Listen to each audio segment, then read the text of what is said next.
Greetings, guide wishing gurus and greenhorns. I'm Scott with GenSwiss, technical supervisor here. And I'm Bill Fletcher. I'm the Northeast Regional Sales Manager, and we're going to talk about knurling today. Yeah, Knurling. Knurling's kind of a specialty product that we offer here at GenSwiss. So thank you for joining us, and hope that you enjoy the little presentation we got put together for you. Got some good stuff. I think so. So the first thing I wanted to start with is why would you choose to do knurling on a Swiss machine? What do you use it for? What's the objective here? Okay. The big thing is it's usually aesthetics or finger grip functionality. So you might be making a part that might be used for human interface. So, a good thing to reference is something that, hands might go on. Kind of got an example right here of a small electrical connector that it's like a housing for cables and that sort of thing. And it's going to be handled by a technician. So to make sure that in the environment that it's being utilized, we've got a nice little finger grip. Yeah, Sure. a little finger grip. So that's really one of the big things that a lot of it's used for. Another situation might be an example like you've got a small precision tool driver, and this is like a hex or a square, I should say, on the end of this part.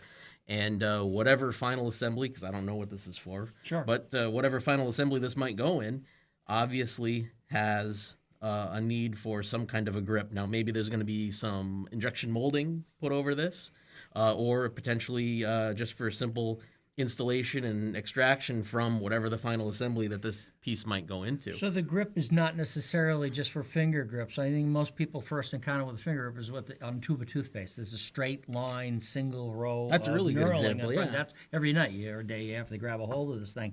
Knurling can be both for a finger grip and can also be used to grab, like you mentioned, an overmold or create a mechanical bond between different parts. So as everybody knows, Swiss machines are used to make a wide variety of parts. Stuff might go into automotive or medical. Some of what we have here is a little bit of a mix of everything. Yep. But it could even be something as straightforward and simple and it's like a household item. Like the one I always like to use in training our people here is mentioned mag lights. The housing of the mag light is a really nice knurl on it. And that's a product that everybody's familiar with and everybody understands the diamond pattern that's on that. So you can get a really positive grip to be able to twist and pull that open. Yep, definitely. Okay. So probably move on to the next part of it here. The big thing that a lot of people, when they're working with us on a knurling project, is they don't necessarily understand, well, which type of knurling do I go with? There's a whole bunch of different ways to attack a piece of steel in a Swiss environment. So we offer a range of stuff. Now, there's two types of knurling. I want to kind of start there at the foundational principle there. There's two types of knurling that's out there. There's form knurling, which is what we do. Okay. And then there's also cut knurling, which we're working on. Okay. But the difference between the two is something new. That's exciting and probably something down the road. But right now, we're going to focus on form knurling. That's the majority of what we're working on here at GenSwiss with our tooling. That's where the teeth actually will be impressed into the metal, and it's moving or upsetting metal as opposed to moving material. It's cutting. It's displacing material. It's literally a die forming material is what it's doing, and you're not removing anything. If you're getting material that's being removed by the knurl when you're using one of our tools, you're probably something desperately wrong. Yeah, a good sign is when you see powdery substances coming out of it. It can happen in hard steel, stainless steel as well. But yeah, if you're seeing a lot of little fractional pieces of steel coming out of our traditional knurling system, something's wrong. You're over-rolling. Yeah, you didn't have enough room in the dies for the material that's being displaced. So that's something that we coach everybody through when they come through and they get a tooling system from us, kind of giving you the starting diameter and what your end diameter is trying to be and giving you a good approximation and some guidelines to start. Knurling, I tell everybody that comes to us about knurling, it's kind of an art. It's not so much as a precision thing as some of the other processes that you might be working. When you're making a thread needs to be precise. Yes. But when you're making a knurl, you've got some wiggle room there. That's true, because it needs to be a certain depth. It can go so deep, you can't go too deep, you can't go too light. There's that, but there's a window. Yep. That you can achieve. And it's one of those things that's subjective. A lot of times it's hard to gauge one. There's not knurl gauges out there that I'm aware of anyways. No, I've never seen one. If anybody is one, say so in the chat there and let us know. But I don't know of any way of really gauging it. It's an aesthetics thing. So it really kind of is in the eye of the beholder when you take a look at a part. Sure. You know, does that look good to you or does that not look good to you? Does And it if it look doesn't, good and does it feel good? does it feel good? Yeah. And does it work in the final assembly? Yeah. Those are the things to look out for. So in that respect, we kind of break the GenSwiss product line down into Styles. 3 different styles. Actually, we're going to talk about probably 4 different styles today. Okay. One of them's a little bit more specialty, and I keep forgetting because it's a newer product. So about 4 different styles. The first one is the bump style. The bump style knurls that we offer are probably one of the most cost-effective knurling products for the Swiss style machines.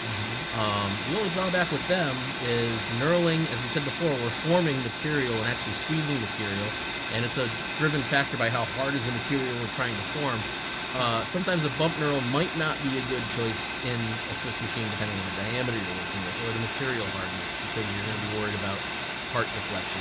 So bump knurl holders are a whole lot more effective on bigger diameters. If you're working on a piece of equipment that can handle up to like 32 millimeters and you're doing something like 7/8 or a 1 inch diameter or 25 millimeters, something like that, bump holders are great. The bump holders are a great choice because it's cost effective, it's inexpensive, and it'll get the job done.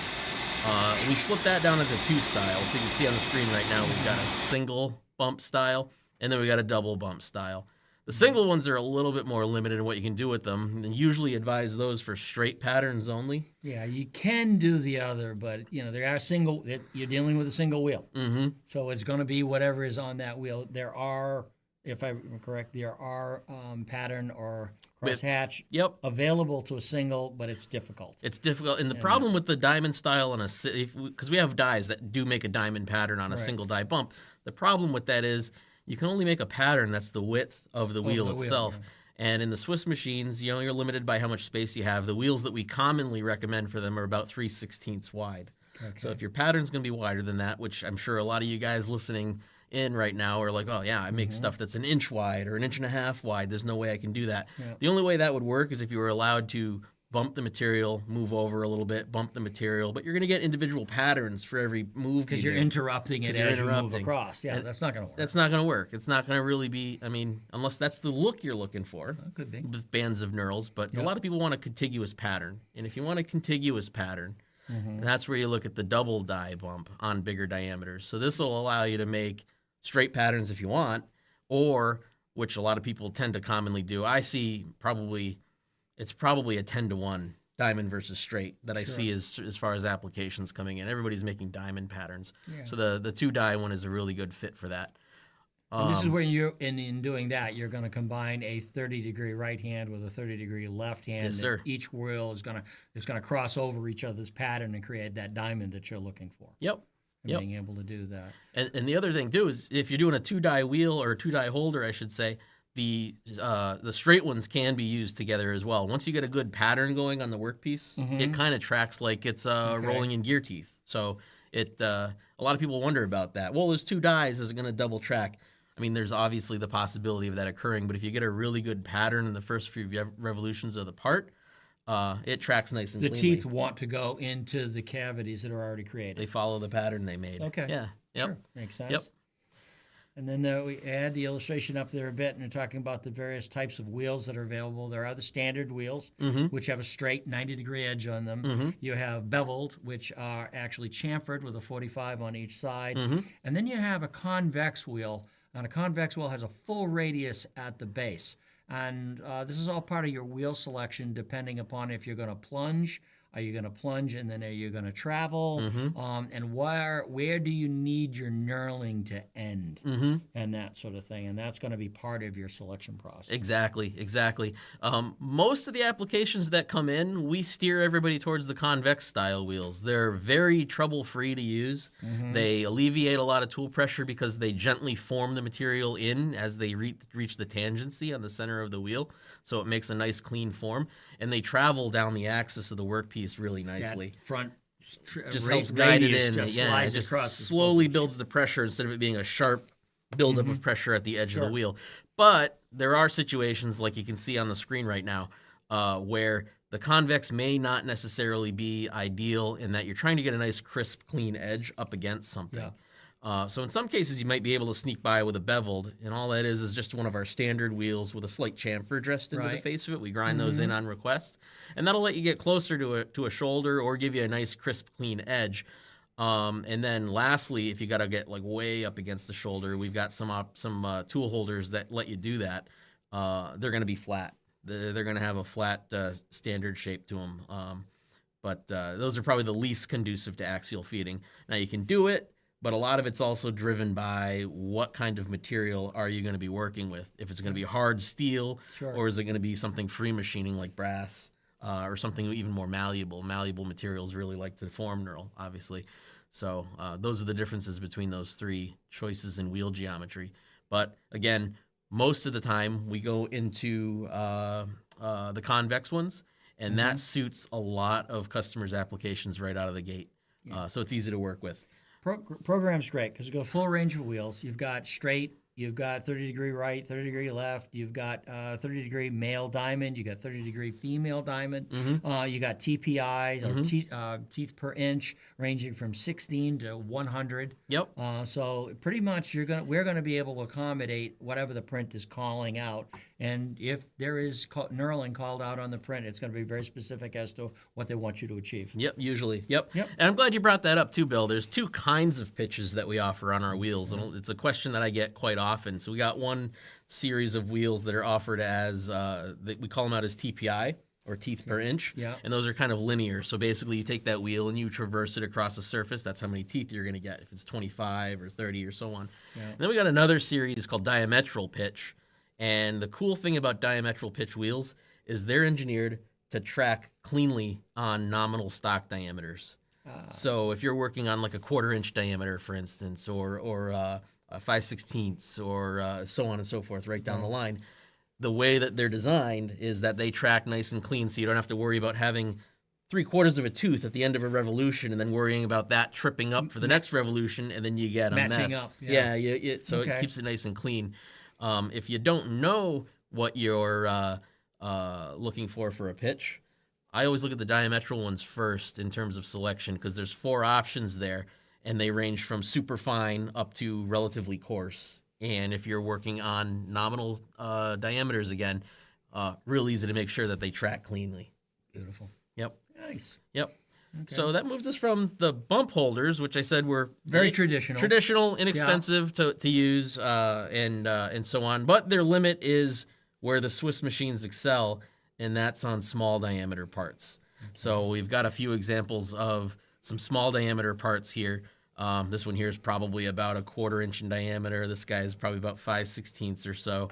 These are parts that, if you were to come at them with a bump holder, especially this guy right here, this is about a 5mm or 197 diameter shank. With a knurl in the middle of it here. Something like this coming in with a bump on it, you can imagine that you're going to probably get some intense localized pressure. Exactly. Something's got to give. Exactly. So when you come to a situation like that, the best solution that we offer, and this is a signature product that we've had for years, like this is actually little company history anecdote here. Customers began calling these the GenSwiss holder, the GenSwiss holder. We were like, oh, that's our straddle holder. That's the GenSwiss holder. The company's official name is Genevieve Swiss Industries. Customers started calling it shorthand, almost like Coca-Cola and Coke, saying this is the GenSwiss holder. This is one that a lot of people see that and they immediately think of us, which is fantastic. I love hearing stories like that from our users. But this is a good one for the small diameters. And what makes this thing so special is that it's adjustable in range. So you can dial it in exactly to where you need it to be. And when someone asks me, well, hey, Scott, what's the range of knurling I can do with this? I say it's going to be from the smallest knurl that you would ever even want to remotely consider doing. Yeah, because you can crank it all the way down. Because you can go down. They'll touch. This will dial all the way down so that the wheels are touching. And then it goes all the way up to about 3/4 of an inch. Or you can go a little bit larger than that to some degree. But it's basically that's the main range. What I love about this holder is the spring situation here, and that there is actually applied pressure, and on the end there's an adjustment screw, and you are able to dial that in because of that. Well, the pressure provided by the springs it's not a free slide. You're not guessing what you're trying to do. Yep. This thing's going to allow you to make your micro adjustments and deal the distance between those wheels in exactly where you want it. Then you're going to be able to lock it in position. Yep. So it's not going to move. No question. But the ease of use of this, and quite frankly, the way they designed it was designed to have a very low profile. It doesn't take up much space in the tooling envelope, so it won't get in the way of some of your other tooling. It fits in there beautifully, and the thing is just incredibly strong, very well designed and well built. So it's going to minimize or completely eliminate deflection. Yep. And give you a really consistent finish on your wheels. Yep. And I like to say to people that who are considering adding it to their tooling that it's going to be one of the last knurling holders they ever buy, as long as they treat it right. Okay. This is the 4th generation tool holder that's out there now. And there's still some Mark 1s out there in the field that I encounter from time to time. So they're durable, and they get a lot of they're a good workhorse for you for knurling on your Swiss. The other aspect that's really neat about this particular generation. So the original generation was a little bit harder to set up, and one thing that we like to do here is we like to listen to feedback from our users. And one thing that was difficult was setting the center line of the 2 wheels on this holder. So we did a really nice thing to, I think it was generation 2 or maybe it was generation 3. But what we did is, and this is something that maybe we got to do a better job of talking about in the catalog, so everybody understands it. But these surfaces are datum surfaces. So this bottom surface here is tangent to the OD of the wheel. So you could touch off with a feeler gauge on this and know that, okay, from here to the center line of the axle, you already know that the diameter of the wheel that's installed in there. These are half-inch wheels. You got a fabulous starting point. So you're going to know where you are with that. Excellent. And then the other direction, same thing on the face. You could touch off here, and it's tangent to the OD of the wheel. So again, you're going to know where your X and your Y have to be if you want to be absolutely precise. And then, of course, you're going to have your jaws preset to the root diameter of the knurl that you're trying to generate. That's awesome setup. Offline, you can put a gauge pin in there, a gauge block, something like that, some other piece of precision gauging equipment, so you know where you are. So you're touching and Yep. And then from there, you're going to have your blank diameter turned. Well, I think the instructions that are included with it say to the mean, so it's like a little bit halfway in between what the root diameter is and what the major diameter would be after a finished knurl. But I always say to bring it back a few thou in case you hit a high spot, so you don't overfill your dies. Okay. You want to do that first, and then just kind of sneak up on it. You can control the blank diameter with a turn or something like that prior. So you can, if you got a little bit more, you want the pyramids or the points to be a little bit more formed. Leave a little bit more meat for you to form with the holder, and you can sneak up on it. And that's what I'm saying that isn't necessarily a precision operation. It's kind of a little bit more of an art, because you got to be able to see, okay, I made a thousandths diameter change on this. Now this is what I'm getting on this end. Am I close to it, or do I have to go a little bit more? And tweak it in and make it look really good. Tweak it in and dial it in. Yeah. But this has been a really good one for us for years and years and years. Some exciting developments with the Mark IVs that are coming out very soon. We've got the traditional 1/2 inch and 5/8 that we've always had, but there's also metric ones coming out. So I know some of you guys out there with metric gang plates have always kind of balked at this, because it's one extra step you got to do to find it and set it up in some cases, or it might not even fit the machine you want it to go in. There's metric ones that are coming down the line pretty soon, so we'll have that available for you as well. And then just to show everybody real quick, we've also got small ones for some of the really small machines. So this one here is our 1/2 inch shank that fits like a 20 millimeter lathe. Yeah, from here to here. Yep. From here to here. And this one's a 3/8. Yeah, so. This is not your measurement. Just to make sure on that. Yep, exactly. This is your clamping. Yeah. This is your clamping on these.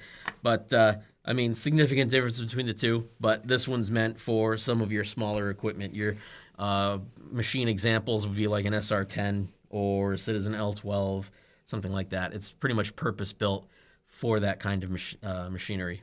When you see this thing in a gang plate, you can see how it's set up and the relationship between how the stock is coming out of the guide bushing and feeding into that tooling package with your convex wheels. You can just see how well designed, and you're going to get such a smooth, wonderful pattern. Here's a great illustration on the screen where you can actually see that setup, and you can just see how that rod stock's going to flow through there. And again, here we go. Really beefy support. Now that's a nice video Yep. of showing how that the opposing wheels pressing equally from both sides and creating that really, really nice Nice clean geometry. form. Yep. Yeah. So these are the convex wheels in action right here, showing some axial feeding. So we're actually, here's another question I get a lot. So that right there, you're actually just able to do like a y-axis pull move. it out. You can pull it off. It doesn't have to go Look at back that. through.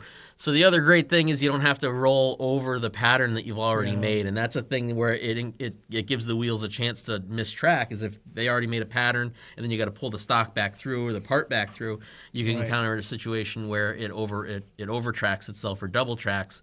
But you get away from it just coming off in Y. There we go right there. A nice, really quick fire in, get in and get out. And that's how fast it is. It's really quick. You bring it to center, couple of revolutions, and you've got your full form. On that last example, too, it's showing a really interesting application that it's between a couple of grooves. In fact, I got that exact part right here. Oh, yeah. Okay. So in some situations with the straddle holder, you could still get the wheels between two shoulders. It's really indicative of what kind of a shoulder you've got there. That's going to be the thing that's driving whether you can do it or not.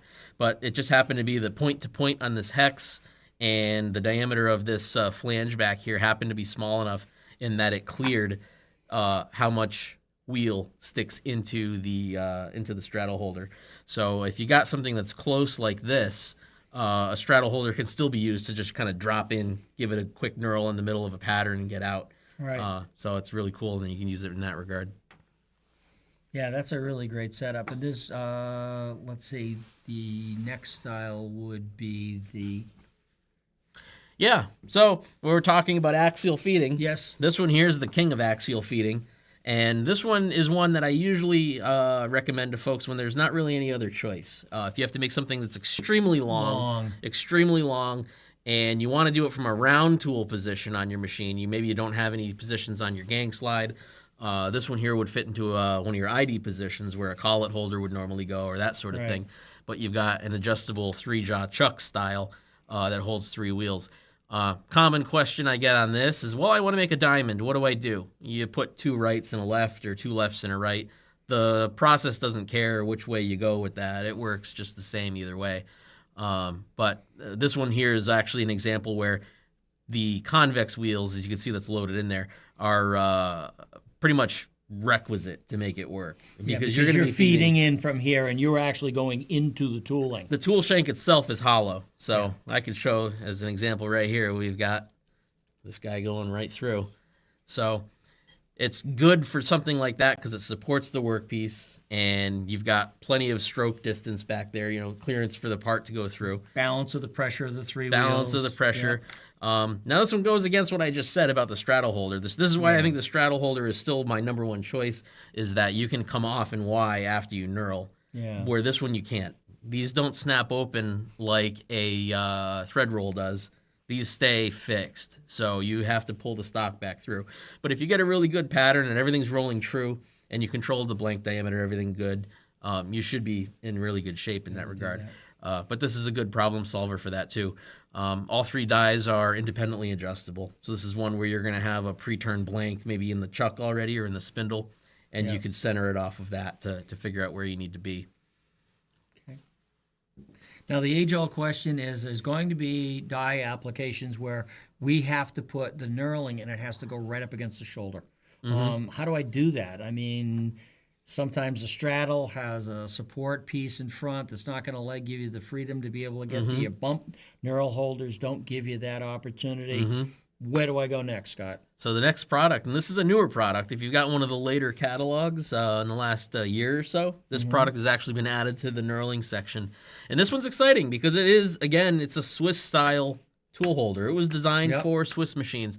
You can see on the diagram on the screen right now, the dies are up against the face of the shank, so they're not offset or anything like that. So you're going to be able to get it right up on the guide bushing. and you're able to use it to get right up to a shoulder. So there's lots of cases where somebody has to make a straight. A lot of times it's a straight pattern that gets all the way up to a shoulder, and that's probably because they might be using that part and swedging it into an assembly where maybe they have to have a spline and then insert the two together so that it kind of has a little bit of a bite on an interface between two parts, and it has to go all the way up to maybe a shoulder that might work as a positive stop in the final assembly or something like that. The easiest way to do it now is with our W2 series up to the shoulder style holder, and this has got twin wheels, so you could do left hand, right hand for a diamond pattern. But here's where it really makes sense. You could get that pattern right up. You can see how the wheels come out beyond the holder and give you a clean shot at being able to get inside that holder. Yep. They come out a little bit. They're still going to clear the guide bush. It's a Swiss style holder, so it's meant to get as close as possible without interference. But previously, a lot of the offset or the up to the shoulder holders like this would have the wheels offset forward, and that just isn't going to work on a Swiss lathe. You're going to bring your gang slide down, and it's going to hit. So this puts them into the shank a little bit. But this is another nice one in that it's got wear shims between the wheels. The wheels are unique. They're meant specifically for it. You can see they've kind of got a flanged, almost like railroad wheel style shape to them, where they have a flange, and then they also have a counterbore for the axles that ride on it. To be able to get right inside. Yep. And this one's also very imperative that you're running cutting oil with it. It needs the lubrication of some form or another. Actually, any knurling is very, very requisite of lubricant. You got to have the oil in the cut along with the wheels because the holder relies on it just as much as the wheels need it to be cooled by it. But the axles themselves actually require the oil as lubrication for long life on the tool holder. Got a couple of different sets of wheels too. First of all, whether it's going to be the high-speed steel or the high cobalt, you're looking at a very high Rockwell 63 RHC, which is going to give you plenty of wear resistance. There's actually, when they develop the wheels for this particular series, they're actually using what they call lap tooth technology. And in the process of lapping, you are getting an extremely fine surface finish on your tooth form, and that is what's going to be imparted into your part. So you're going to get an incredibly nice finish as a result of that. Super important, because we were talking way back, at the beginning of the video here. It's all about aesthetics when it comes to knurls. They got to look nice. They got to look clean. That's a big piece of the component of it. So. Yeah, and then of course for your stainlesses and your more tempered tool steels and difficult applications, there is a ferritic non-carburizing process that is on a high cobalt wheel. So not only you've got cobalt content wheels to work with, but they've actually there's a form of case hardening and steel treating on the outside. So you have a wheel that has a softer, more shock-resistant core with an outer, almost very like the outer surface. tread on the outside of it. That's going to be extraordinarily wear resistant with an ultra-fine surface finish. That's a heck of a set of wheels, and you get great very long life and great consistent cutting. Yep, absolutely. That's a standard on pretty much the whole series. If any of the applications team here at GenSwiss are making a recommendation, that's the direction we always go first, regardless of what kind of material we might be cutting. We're going to go right to that ferritic nitrocarburizing one. It's just nice and durable, and it lasts. So that I think that covers the entire range. But again, we're always here to help, and I think we've just about have every solution that you could possibly think of for your knurling needs. And the best way to do it, if you've got a question, send us a blueprint drawing, reach out to us, and we'll do everything we can possibly do to help you with any application. Absolutely. So always glad to help. It doesn't necessarily even have to be a Swiss style. We've got some options for things for like turret lathes and that sort of thing, bigger equipment. So we'll be able to help it out.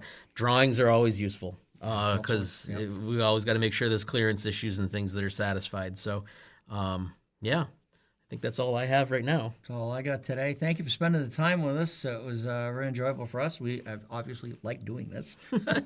Thanks, Bill. It's great. Yeah. You're welcome, Scott. That's good stuff. So, anything else? No, good. Okay, that's good. Well, from Bill Fletcher, thank you for joining us. Keep the coolant flowing and the chips rolling. Thanks again.